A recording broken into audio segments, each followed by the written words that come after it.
Bugungi videomizda TOEFL IBT Internet Basic testni speaking qismlari bo'yicha practice materiallarini ishlab ko'ramiz va bu yerda TOEFL Speaking 4 dan boshlaylik keling. Demak, shu kanalning speaking materiallari demak authentic materiallar ekan, ya'ni authentic deganda haqiqiy testdagi ishlatiladigan ovozlar ishlatilgan, ya'ni bu yerda eshitadigan ovozlaringiz haqiqiy testdagi eshitadigan ovozlaringiz va bu yerda formati ham TOEFL IBTdagi bilan bir xil.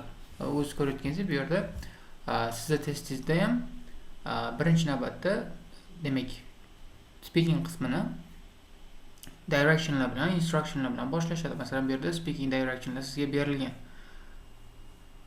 O'z ko'rayotganingizdek, bu narsani hozir eshitib ko'ramiz.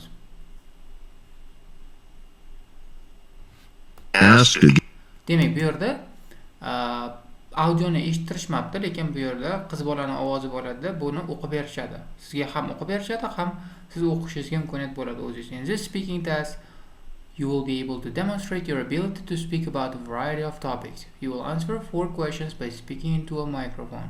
Answer each of the questions as completely as possible. In question 1, you will speak about familiar topics. Your response will be scored on your ability to speak clearly and coherently about the topic. In question 2 and 3, you will first read a short text, then text will go away, and you will then listen to a talk on the same topic.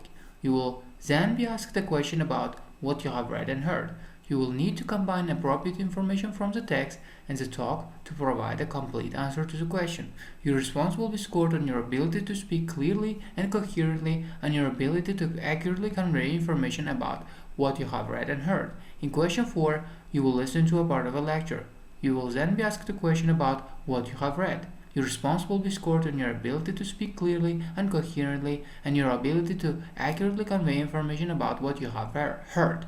In questions 3 and 4, you may take notes while you read and while you listen to the lectures. You may use your notes to help prepare your response. Listen carefully to the directions for each question. The directions will not be written on the screen. For each question, you will be given a short time to prepare your response, 15 to 30 seconds, depending on the question. A clock will show how much preparation time is remaining. When the preparation time is up, you will be told to begin your response. A clock will show how much time is remaining. Demak, xuddi shu tekst sizga ko'rsatiladi. O'z ko'rayotganingizda, demak speaking qismida demak turli xil mavzularda gapirasiz deyapti. 4 ta savolga javob berasiz, mikrofonga gapirib deyapti. Demak, mikrofoningiz o'zingizning notebookingizda, demak kamerangiz yonida joylashgan bo'ladi. Shu oddiy ovoz bilan gaplashaversangiz, bu sizning ovozlaringizni yozib oladi. Answer each of the questions as completely as possible. Har bitta savolni iloji boricha to'liq javob berishga harakat qiling deyapti. In question 1, you will speak about familiar topics. Birinchi savolda bu haqida ko'p video qilganmiz, lekin mayli buni yana bir marta tushuntirib, tarjima qilib berishga harakat qilaman. Birinchi savolda siz o'zingizga tanish mavzular bo'yicha gapirasiz deyapti. Masalan, bu yerda tanish mavzular, demak hayotiy jabhalidan sizga vaziyat beriladi, o'zingiz fikringizni berish so'raladi. Your response will be scored on your ability to speak clearly. Demak, mavzu haqida to'liq va demak aniq gapira olish qobiliyatingiz bo'yicha sizga ball berishadi deyapti. Ikkinchi, uchinchi savollarda birinchi navbatda siz tekst o'qiysiz. 80 dan 120 tagacha so'zdan iborat bo'ladigan tekst. Buni o'qishga sizga 50 sekund vaqt beriladi. Buni hozir praktisimizda ham ko'rasiz o'zingiz. Keyin text will go away. Tekstdan olib qo'yishadi.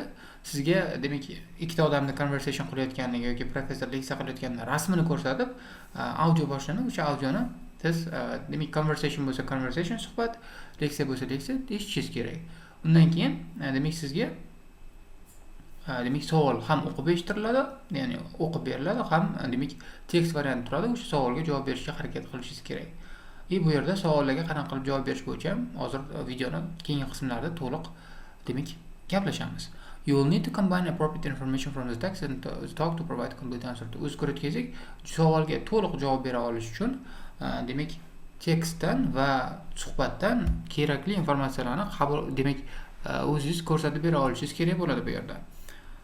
Demak sizning javobingiz to'liq va demak aniq, to'g'ri javob demak gapira olish qobiliyatingizda siz o'qigan va eshitgan ma'lumotlarni to'g'ri yetkazib bera olish qobiliyatingiz bo'yicha baholanadi deyishyapti bu yerda. Mana bu gapda. 4-savolda leksiyani eshitasiz.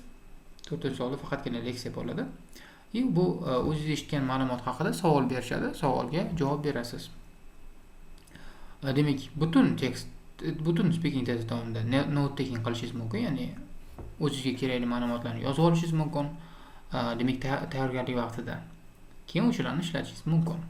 Demak, javob gapirayotgan vaqtingizda har bitta savol uchun directions, ya'ni yo'riqnomalarga har bittasiga e'tibor bilan quloq soling. Bular demak ekranda yozilmagan bo'ladi, faqatgina eshitib tushunishingiz kerak. Demak, tayyorgarlikka 15 sekund 30 sekundgacha vaqt beriladi deyilgan. To'g'ri. Birinchi savolga 15 sekund, ikkinchi, uchinchi savollarga 30 sekund va oxirgi 4-savolga 20 sekund vaqt beriladi tayyorlanishga. Demak, bu yerda timerchasi turgan bo'ladi. O timerchasini ham ko'ramiz hozir. Qancha vaqt qolayotganligini ko'rsatib beradi bizga timer.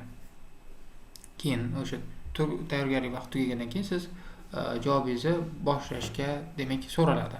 Aytishadi, now speak your response after the beep deydi, ya'ni o'sha beep degan ovoz chiqqandan keyin javobingizni bering deydi. O'sha javobingizni berishga demak boshlaysiz. Unda ham timer turadi, qancha javob berayotganingizni ko'rib turishingiz uchun.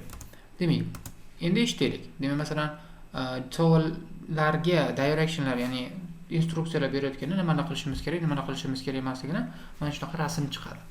Lekin u yoqda bitta kal bolani, hind bolani rasmi chiqadi, audio keladi. Number 1. In this question, you will be asked to give your opinion about a familiar. Demak, bu yerda men subtitrlarni yoqib qo'ysam, sizga osonroq bo'ladi tushunish uchun. Masalan, darajangiz pastroq bo'lishi mumkin. Your topic. O'z ko'rayotganingiz bu savolda siz demak sizga tushunarli bo'lgan, sizga aniq demak ma'lum bo'lgan mavzu bo'yicha siz savolga javob berishingiz kerak bo'ladi deyapti va testda ham shu odamni ovozida bu o'qib eshittiriladi, ya'ni xuddi shuni kopiyasi bo'ladi. Test davomida xuddi shu gap aytiladi birinchi savoldan oldin. After you hear the question, you will have 15 seconds to prepare your response and 45 seconds to speak. O'z ko'rayotganingizdek 15 sekund vaqt tayyorgarlik uchun va 45 sekund vaqt javob berish uchun deyapti. O'z ko'rayotganingizdek bu yerda some people who buni o'qib berishadi, o'zingiz ko'rasiz hozir.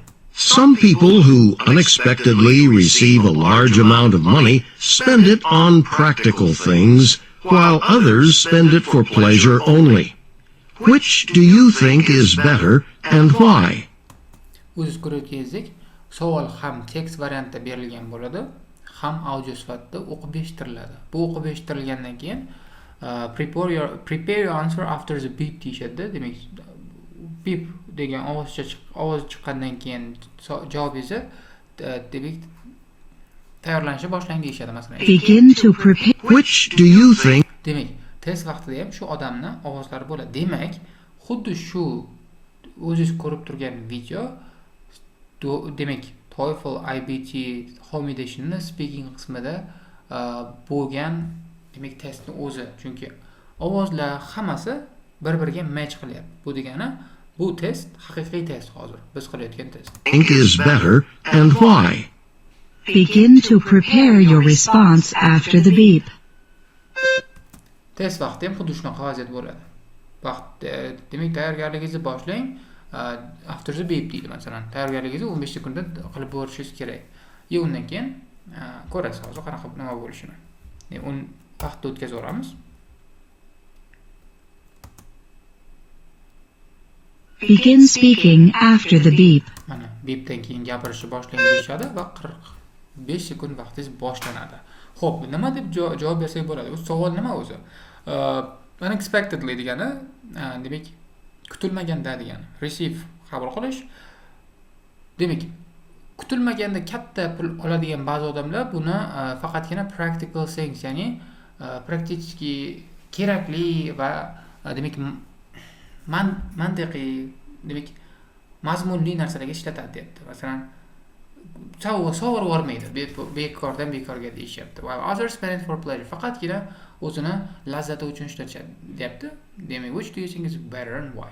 Qaysi biriga qo'shilasiz va nima uchun? Endi siz bu yerda qaysi biriga birdaniga qo'shilishingizni va nima uchunligini aytib o'tishingiz kerak. Masalan, keling shunga javob berib ko'ramiz. O'sha berilgan vaqtni ishlatgan holda, 45 sekundda ishlatgan holda qanaqa ko'ramiz? Qanchalik yaxshi javob bera oldik?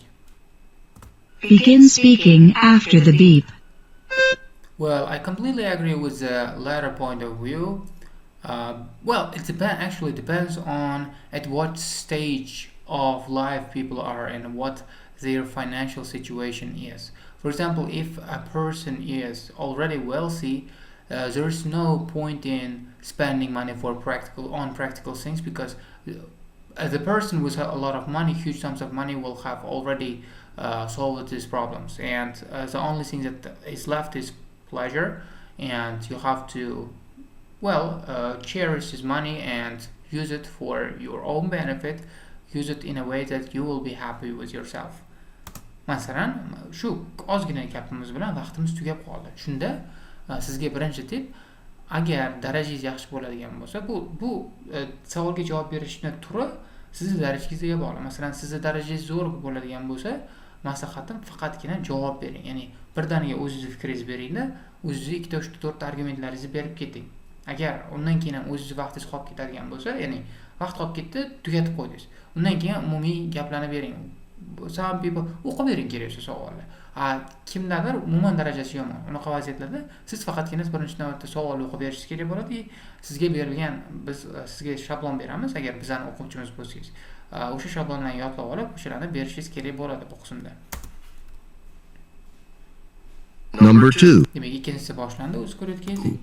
In this question, you will read a short passage about a campus situation O'z ko'rayotganingizdek, campus situation, kampusdagi vaziyat, ya'ni universitet hududidagi vaziyat bo'yicha short passage, qisqa tekst o'qiymiz. and then listen to a talk on the same topic. Bundan keyin shu mavzudagi suhbatni eshitamiz, conversationni. Ikkita odam, ikkita student asosan shuni muhokama qilayotgan bo'ladi.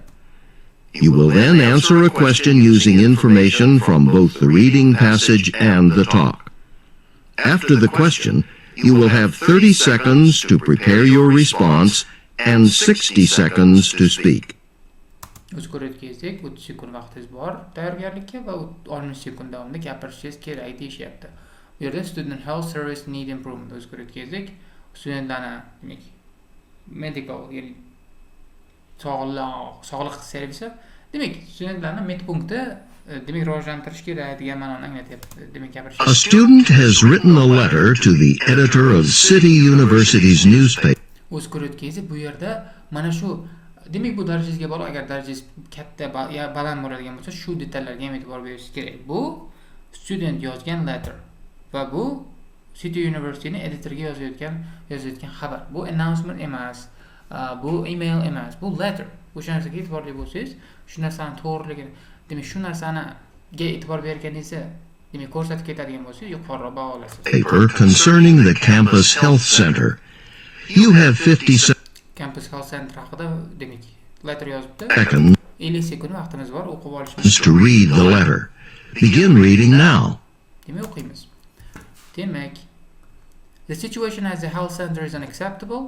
You sit in a crowded waiting room in 4 hours waiting to get treatment for minor ailments. Then when it's your turn, you get about 3 minutes with an overworked doctor. I have 2 suggestions. First, health centers need to hire more doctors so that each patient receives quality treatment. As far as the wait time issue is concerned, the health center is currently open only Mondays through Fridays, which means that people who get sick over the weekend wait until the following week to get treatment. So opening for a health center on weekends should solve the problem. O'z ko'rayotganda sincerely Megan Finch. Demak, bu yerda siz e'tiborga beradigan qism, demak, darajangizga bog'liq bo'ladi va bu yerda siz agar darajangiz past bo'ladigan bo'lsa, maslahatim shu tekstni iloji boricha yodlab olishga, tushunib olishga, shu narsani oddiy o'zingiz tilingizda gapirib berishga, demak, harakat qilishingiz kerak. Demak, hozircha demak, bu videomizni tugatamiz va keyingi qismlar bo'ladi. Keyingi qismlarni kutib qoling. Demak, hozir darsim bor. Darsimdan keyin sizlarga keyingi qismni videoni olib beraman.